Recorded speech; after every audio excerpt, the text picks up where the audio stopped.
Ibu Roro Sri Rajaki selaku SMP Negeri 6 Petarukan. Perkenalkan, saya Nurul Faiza selaku moderator untuk memberikan waktu untuk Bu Eli presentasi selama 10 menit untuk pemaparan dan 5 menit untuk sesi tanya jawab. Untuk selanjutnya saya serahkan kepada Ibu Eli untuk mempresentasikan laporan orientasinya.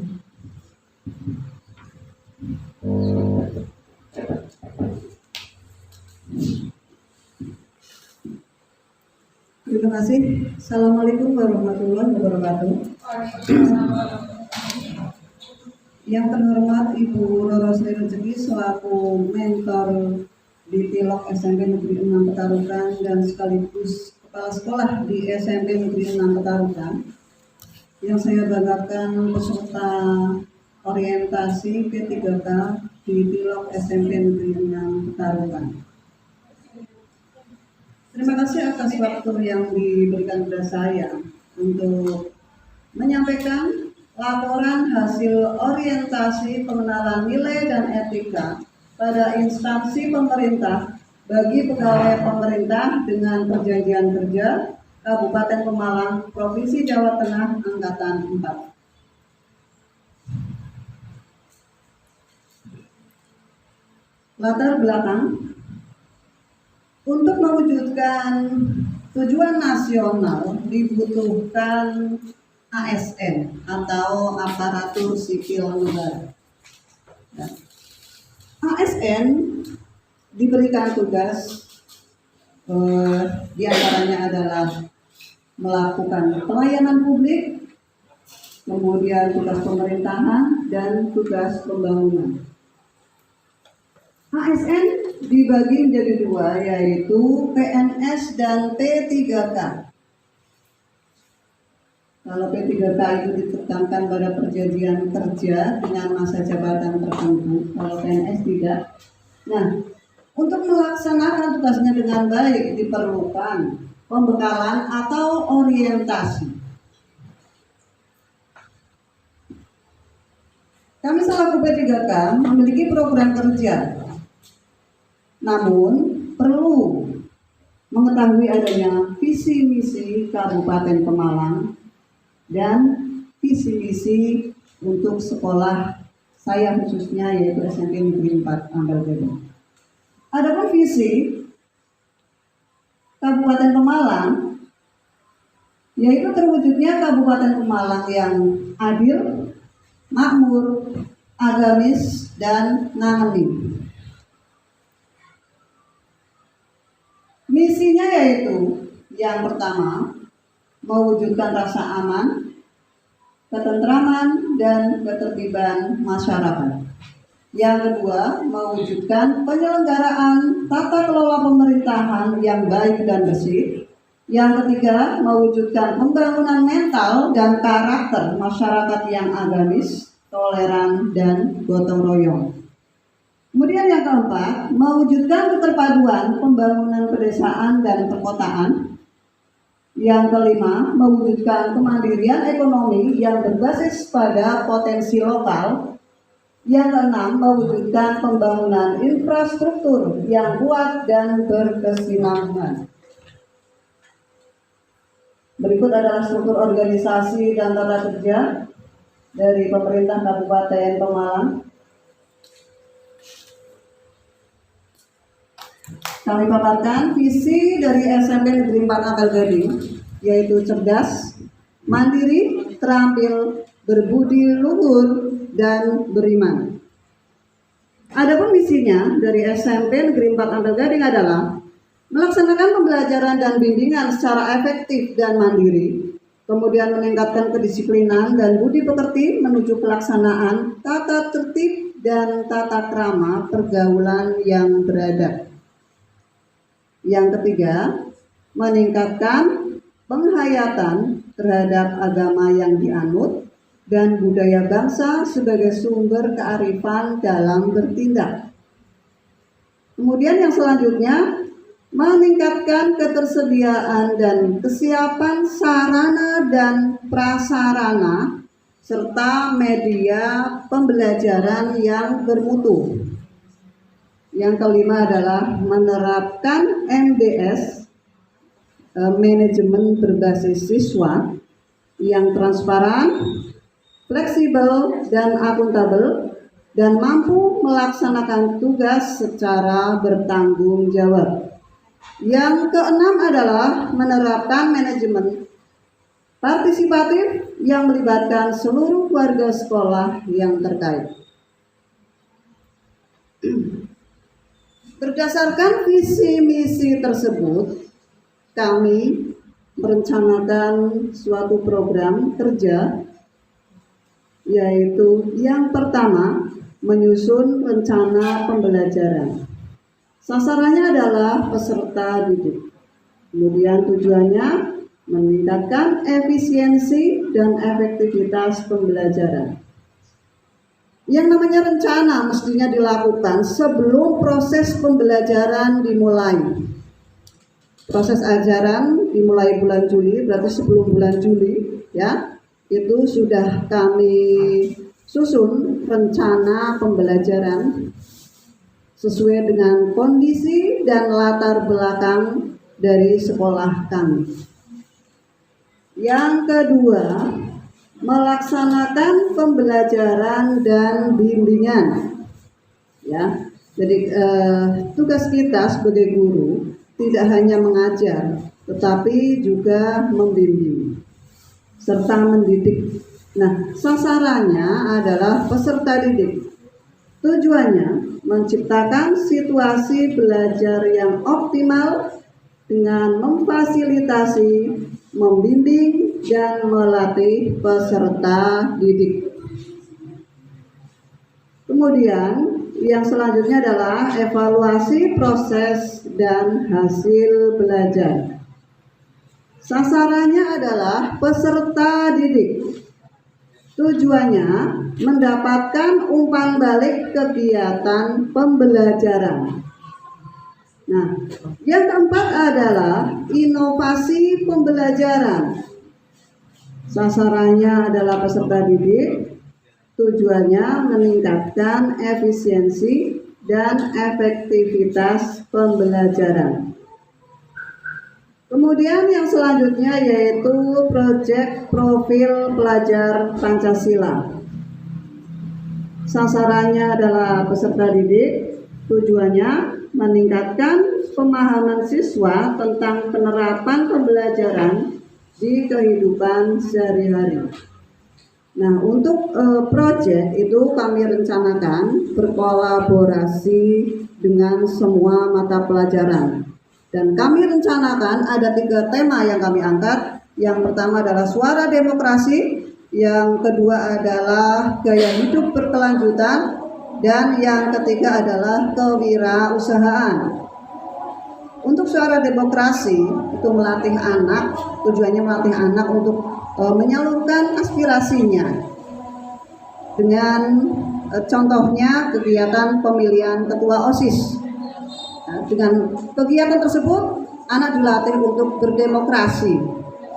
Kemudian tema yang kedua, gaya hidup berkelanjutan, sesuai dengan latar belakang sekolah kami, yaitu banyak lahan yang kosong yang tidak dimanfaatkan secara optimal sehingga banyak ditumbuhi rumput, ya, maka kami mengangkat judul rencananya yaitu pemanfaatan lahan kosong di sekolah dengan tanaman apotek hidup dan lumbung hidup. Gitu. Kemudian tema yang ketiga adalah kewirausahaan. Itu rencananya membuat kerajinan dan produk-produk makanan yang bahannya mudah didapat. Kemudian rencana selanjutnya yaitu mengikuti kegiatan MGMP. Sasarannya adalah guru. Tujuannya meningkatkan kapasitas dan profesionalitas guru. Yang ketujuh, melaksanakan tugas tambahan. Saya selaku guru prakarya dan juga mengajar IPA, saya mendapatkan tugas tambahan sebagai kepala laboratorium dan wakil dari kesiswaan dan juga wali kelas. Kemudian sasarannya adalah sekolah, kemudian tujuannya meningkatkan efisiensi dan efektivitas kegiatan sekolah. Yang kedelapan adalah melaksanakan tugas lainnya. Yang kesembilan mengikuti diklat Merdeka Mengajar yang sudah dilakukan adalah secara online.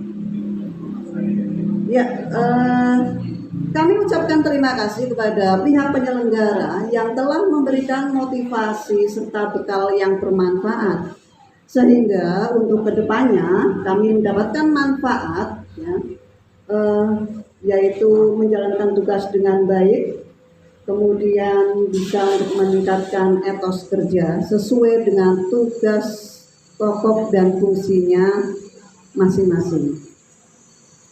Ya, terima kasih. Demikian presentasi dari saya, kurang lebihnya mohon maaf. Sekian, wassalamualaikum warahmatullahi wabarakatuh. Waktu saya kembalikan ke moderator. Demikian presentasi dari Ibu Eli. Selanjutnya saya buka sesi tanya jawab. Untuk sesi tanya jawab silakan ya, untuk Bu Via, monggo. Assalamualaikum warahmatullahi wabarakatuh. Terima kasih atas waktu yang diberikan. Yang ingin saya tanyakan, tadi saya melihat di program kerja Bu Eli ada inovasi pembelajaran. Iya, betul. Nah, inovasi pembelajaran apa yang akan Ibu lakukan kaitannya dengan mapel prakarya yang Ibu lakukan? Ya, terima kasih. Ya, inovasi pembelajaran sesuai dengan mapel yang saya ampu, yaitu prakarya dan kewirausahaan. Anak itu dituntut untuk menekankan pada praktek yang dilakukan di dalam kelas. Jadi yang selama ini sering dialami kan praktek membuat hasil karya, tetapi di rumah membawa ke sekolahan sudah jadilah. Untuk rencana kedepannya, inovasi dari saya yaitu supaya anak bisa praktek di dalam kelas.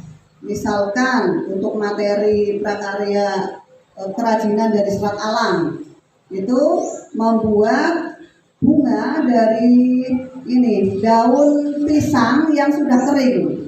Nah, supaya tidak basah, nanti kan sebelum dibuat itu daunnya dibasahi dulu, kemudian setelah itu dibersihkan. Nah, itu untuk mengantisipasi supaya nanti tidak pecah-pecah seperti itu. Kemudian tangkainya nanti dari lidi, kemudian vasnya itu misalkan dari kaleng, nanti dililiti dengan pelepah pisang yang sudah dibentuk seperti kepang seperti itu. Nah, dalam melakukan pembelajaran, saya selalu berkoordinasi dengan guru mapel yang lain.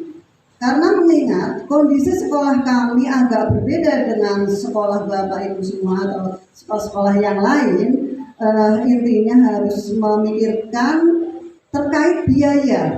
Jadi kami bagaimana kami bisa tetap melakukan pembelajaran yang menarik tanpa memungut biaya yang tinggi. Mengingat kondisi latar belakang siswa dan kondisi latar belakang sekolah kami yang jumlah siswanya sedikit dan letaknya jauh dari perkotaan, gitu. Jadi biaya itu menjadi hal utama yang kami pertimbangkan. Nah, kebetulan materi untuk semester 1 itu kerajinan dari serat alam dan tekstil. Nah, untuk dari serat alamnya itu contohnya tadi, kemudian dari tekstil itu membuat taplak, ya, supaya anak bisa tertarik. Itu ada kami dari pesan dari daerah lain yaitu Pekalongan untuk pesan alat-alatnya membuat taplak batik seperti itu. Nah, untuk materi semester 2 yaitu kami pilih pengolahan buah dan sayur. Itu juga kami pertimbangkan sesuai dengan kondisi latar belakang siswa dan sekolah kami. Misal membuat jus, itu anak bawa blender ya. Kemudian selain itu membuat es buah itu. Kemudian yang belum kami baru rencanakan sayur atau produk samping dari sayuran seperti kulit melinjo seperti itu, atau daun brokoli seperti itu. Ya, itu ya. Terima kasih. Bagaimana Terima kasih. untuk Ibu Mentor, barangkali ada tambahan? Ya, monggo. Tanggapan sekali lagi karena ini di akhir peserta saya peserta untuk seminar orientasi, saya hanya akan menanggapi nanti untuk Bu Eli, semoga bisa merealisasikan semua program kerja yang sudah rancangkan sampai di akhir. Kemudian untuk seluruh peserta, pada dasarnya pada saat melaksanakan seminar panjenengan semua sudah maksimal ke depannya. Saya melihat dari peserta nomor 1 sampai nomor 12 itu semua peserta itu bersemangat untuk meningkatkan etos kerja. Nah, semoga setelah masa orientasi ini panjenengan nanti kembali ke sekolah masing-masing tetap masih bisa bersemangat, bisa memajukan pendidikan secara umum, secara khususnya di sekolah panjenengan masing-masing. Kemudian bisa menjadi guru yang berinovasi tanpa henti, sehingga panjenengan bisa menjadi seperti tadi yang disampaikan Bu Afni dan Ibu juga menyampaikan menjadi guru yang dirindukan oleh siswanya di kelas dan bisa mengantarkan siswa ke depan itu untuk bisa menjadi siswa yang mandiri, karena sekarang kita mindset kita sudah berbeda, kita harus menghamba kepada siswa, terutama untuk para guru BK, supaya mereka itu menjadi sahabat-sahabat siswa. Sehingga pada intinya selamat menjalankan aktivitas panjenengan semua setelah masa orientasi di sekolah masing-masing. Sukses dan tetap sembuh. Terima kasih.